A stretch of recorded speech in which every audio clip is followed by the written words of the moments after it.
masuk. Assalamualaikum. Waalaikumsalam. Bu Eka, silakan duduk. Ya, silakan duduk Bu Eka. Terima kasih Bu.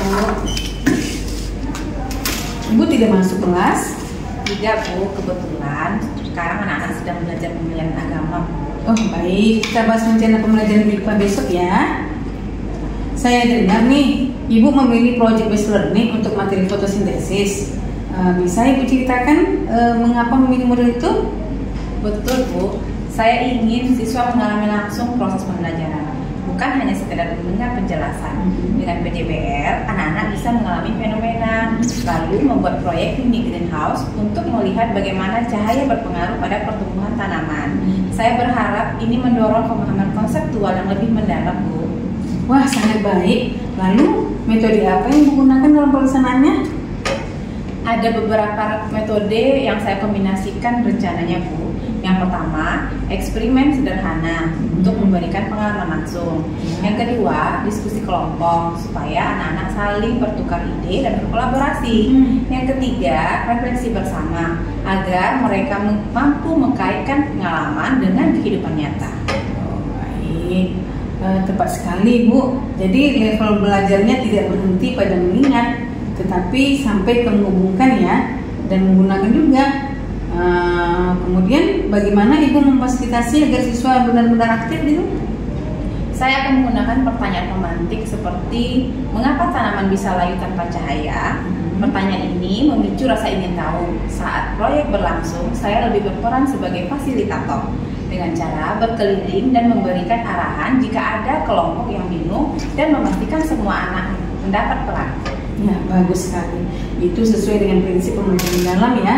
Guru bukan pusat pelajaran, tapi fasilitator.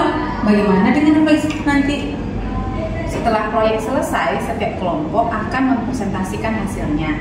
Lalu saya akan memandu hasil diskusi reflektif dengan pertanyaan seperti apa yang kalian pelajari dari percobaan ini, mengapa fotosintesis penting bagi manusia, bagaimana hidup kita kalau tidak ada tanaman. Nah, pertanyaan reflektif seperti itu sangat kuat ya, sangat baik. Siswa akan terdorong berpikir kritis dan bermakna. Nah, bagaimana Ibu menyiapkan penilaian proses untuk mendukung pembelajaran dalam ini? Rencananya saya membuat 3 instrumen Bu. Yang pertama itu lembar observasi. Ini berguna untuk mengukur partisipasi siswa saat menjawab pertanyaan pemantik. Yang kedua, saya menggunakan rubrik proyek untuk menilai kerjasama, kreativitas, ketelitian, dan mencatat hasil eksperimen. Yang ketiga, rubrik refleksi untuk menilai kemampuan menarik kesimpulan, argumentasi, dan relevansi dengan kehidupan sehari-hari.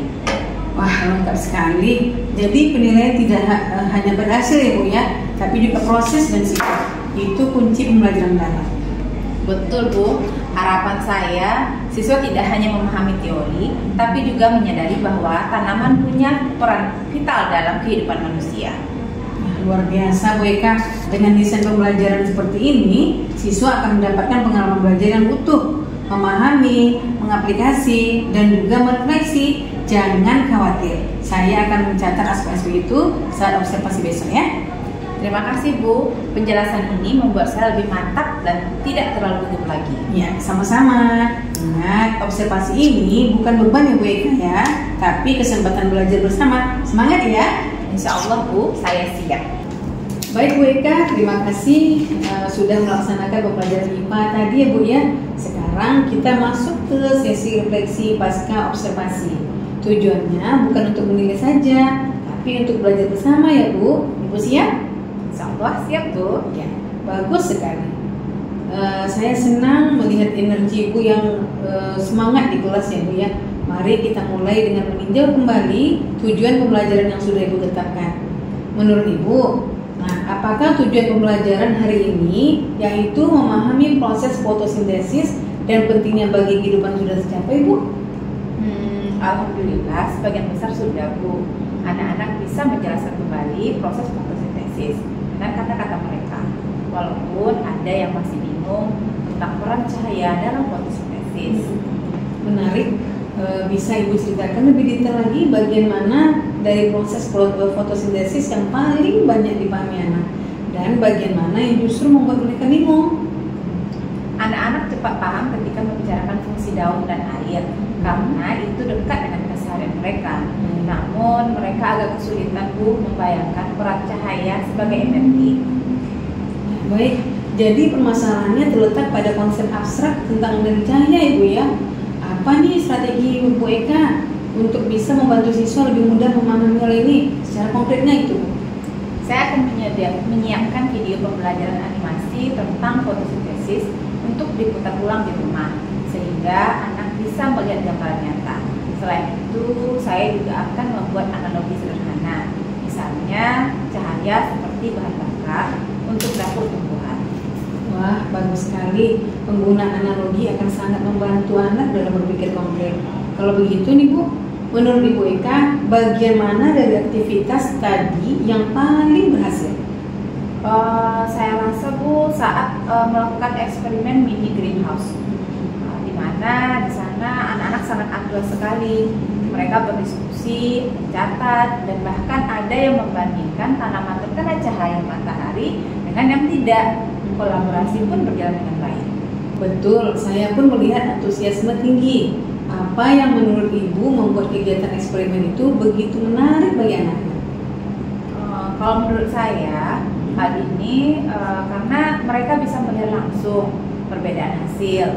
Anak-anak memang lebih suka pembelajaran dengan pengalaman nyata. Tepat sekali Bu, itu salah satu kekuatan Ibu, menciptakan pengalaman belajar kontekstual. Nah, setelah melihat sisi positif, mari kita coba telusuri sisi yang masih menjadi tantangan. Bagian mana yang menurut Ibu masih perlu dibenahi Bu? Saya rasa Bu, bagian yang ingin saya benahi lagi itu pada sesi refleksi akhir, karena pelaksanaannya belum dilakukan secara maksimal disebabkan oleh waktu yang terlalu mepet sehingga hanya beberapa anak saja yang sempat menyampaikan. Iya benar-benar. Saya juga mencatat itu tadi Bu ya. Jadi menurut pengamatan saya, selain keterbatasan waktu, ada anak-anak yang tampak pasif meskipun sebenarnya punya catatan bagus. Apakah Ibu juga merasakan hal yang sama dengan saya? Betul Bu, beberapa anak cenderung menunggu teman lain bicara. Mereka lebih nyaman menulis daripada berbicara. Iya. Jadi menurut saya nih Bu ya, ada dua tantangannya ya. Yang pertama soal manajemen waktu, ya Bu Eka ya. Ibu Eka catat ya. Kedua soal keberanian siswa berbicara. Jadi mari kita cari solusi dua hal ini sekaligus ya Bu Eka ya. Bagaimana strategi Ibu agar refleksi lebih merata? Saya akan memberikan waktu 5 menit khusus untuk tiap kelompok menuliskan poin-poin penting di sebuah kertas. Lalu satu orang akan menyampaikan di depan kelas. Dengan begitu semua tetap berkontribusi Bu. Ya, bagus sekali Bu. Bagaimana kalau kita tambah strategi? Sejak awal Ibu bisa memberi peran spesifik dalam kelompok, sebagai penulis, sebagai pengamat, sebagai penyaji, pengukur. Jadi dengan peran yang jelas, anak yang biasanya diam akan terdorong ikut terlibat. Bagaimana nih menurut Bu Eka nih? Wah, benar Ibu. Itu solusi praktis yang Wah, benar Ibu. Itu solusi praktis agar tidak ada anak yang terlalu dominan. Saya akan coba kombinasi dua strategi ini nanti pada pembelajaran minggu depan. Ya, selain itu Bu Eka, saya menyarankan Ibu menyiapkan beberapa pertanyaan reflektif ya, yang sederhana saja Bu. Misalnya nih, apa yang terjadi kalau tanaman di rumah tidak mendapat cahaya? Dengan pertanyaan ini, siswa pasif pun bisa ikut menjawab karena terkait dengan kehidupan mereka masing-masing di dunia nyatanya. Wah, ide bagus Bu. Itu bisa jadi pemicu diskusi lebih merata. Nah, dari pengalaman hari ini, kemampuan apa yang masih Ibu butuhkan untuk lebih berhasil memimpin siswa itu nantinya? Saya rasa saya butuh meningkatkan kemampuan untuk mengelola kelompok heterogen. Siswa yang aktif sering mendominasi Bu di kelas, sementara yang pendiam lebih memilih diam. Wah, baik. Berarti kita fokus pada manajemen kelas kolaboratif. Kalau menurut Ibu, apa yang sudah Ibu lakukan untuk mengatasi ketimpangan ini? Saya biasanya memanggil siswa yang diam untuk ikut berpendapat, tapi kadang mereka malu Bu, sehingga mereka tetap diam di tempat duduknya. Itu tantangan umum. Nanti kita bisa bahas teknik scaffolding di forum KKG supaya siswa pendiam dapat dukungan terhadap dari kita Ibu ya, sampai mereka berani berbicara. Saya juga akan usulkan topik ini dalam IHT mendatang. Dari Ibu sendiri nih, langkah konkret apa yang bisa Ibu lakukan mulai minggu depan? Rencananya insya Allah minggu depan saya akan mulai berlatih saling observasi dengan guru IPA lain untuk melihat cara mereka mengelola kelompok. Kemudian juga saya akan mengikuti modul pelatihan mandiri di ruang KTK tentang manajemen kelas. Dan saya juga akan mencoba Bu menerapkan role rotation di kelompok agar semua siswa merasa peran yang berbeda. Wah, sangat bagus Bu. Dari pihak sekolah, saya akan menyiapkan forum berbagi praktik baik dan memberikan kesempatan untuk per-teaching. Jadi rencana tindak lanjut kita jelas, baik di level guru maupun level sekolah. Jadi umpan balik yang saya observasi tadi, kekuatannya Ibu berhasil mengaitkan teori fotosintesis dengan kehidupan sehari-hari dan berhasil membangun pembelajaran aktif. Yang kedua, tantangannya adalah pemerataan peran siswa dan pengelolaan waktu refleksi. Solusinya adalah gunakan peran bergilir kelompok, tambahkan sesi menulis ringkas, dan gunakan pertanyaan reflektif sederhana yang dekat dengan kehidupan siswa. Apakah Ibu merasa saran saya ini realistis untuk dilaksanakan? Iya Bu, saran ini sangat aplikatif. Saya akan mencoba satu persatu mulai pertemuan berikutnya. Baik, kesimpulannya pembelajaran Ibu sudah berjalan sangat baik.